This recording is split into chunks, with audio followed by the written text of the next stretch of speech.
Have you ever woken up from a dream about a gold ring and just wondered what it all meant? Most of us have a go-to answer for that, right? But today, we're going to explore a completely different interpretation, one you've probably never even considered, and it shifts the entire meaning from our promises to a promise that was made to us. Let's get into it. So, let's start with the big question. What does it mean to dream of a gold ring? I mean, it's such a powerful, ancient symbol. It shows up across all kinds of cultures and scriptures, and it's just packed with meaning. Maybe you've had this dream yourself, and it left you with this feeling, this sense of significance you couldn't quite put your finger on. Okay, so what are the usual suspects? When we think of a gold ring, our minds immediately jump to things like, a sacred commitment, unending love, maybe wealth and prosperity.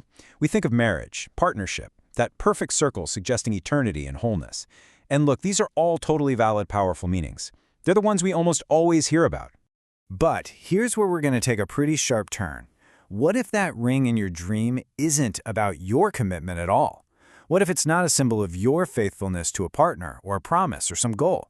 What if the message is actually coming from the complete opposite direction? And this, right here, is the absolute game changer. The Orthodox Christian tradition completely flips our typical understanding on its head. In this view, the symbolism of the ring isn't about your pledge to someone else. It's a symbol of God's pledge and His unwavering faithfulness to you. Think about that for a second. It's not your promise, it's His. So you're probably wondering, where does an idea like that even come from? Well, it's actually deeply rooted in biblical stories where a ring symbolized something way beyond romance. It was a mark of divinely given authority and restoration. Let's look at the evidence.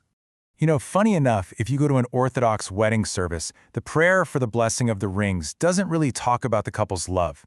Instead, it points to these powerful biblical figures, and it starts with Joseph. The prayer literally says, "By a ring Joseph was given might in Egypt." Do you remember Joseph's story? I mean, what a roller coaster. He was sold into slavery by his own brothers, he endures all this hardship but stays faithful. And in the end, he's lifted up to become the second most powerful man in all of Egypt. And how did Pharaoh seal that deal? He gave Joseph his own signet ring. This wasn't a wedding ring. This was a symbol of incredible power and trust. It was a sign of total restoration after a massive trial. And the prayer doesn't stop there. It continues with another incredible example, Daniel in Babylon. It specifically says that by a ring, Daniel was exalted in Babylon. Okay, so what happened with him? Daniel's story is another one of these dramatic examples of faithfulness under pressure. When he defied the king's order not to pray to God, the king had to throw him into a den of lions. And get this, the entrance to that den was sealed with the king's own ring. So here the ring was actually part of his trial, but God's faithfulness protected him. His survival and how he was honored afterward just proved that divine power is so much greater than any earthly authority. So it's not just the ring itself that's loaded with meaning, it's also where it's placed. And this adds another really fascinating layer to this whole Orthodox understanding. Now, while a lot of Western traditions use the left hand, Orthodox Christians place wedding rings on the right. And believe me, this isn't some arbitrary choice. There's a really profound theological reason for it, and it's rooted in a huge story of salvation from the Old Testament. And that same betrothal prayer we were talking about, it gives us the answer. It references the story of Moses and the parting of the Red Sea. The line is, "Your own right hand, O Lord, you armed Moses in the Red Sea."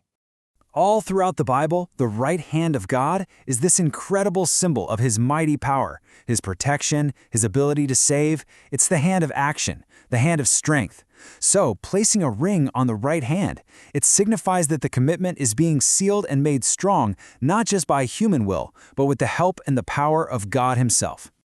Okay, so let's pull all these threads together now. If you dream of a gold ring, this tradition offers a completely different lens to see it through. It totally reframes the message into something that's deeply personal and divine. So what does this all mean for you and your dream? Well, from this Orthodox viewpoint, dreaming of a gold ring is a symbol of God's personal pledge to you. It's like His signet ring, a seal of His promise to be faithful, to protect you, and to empower you, just like He did for Joseph and Daniel, especially when you're facing your own trials. It just elevates the meaning so far beyond human relationships.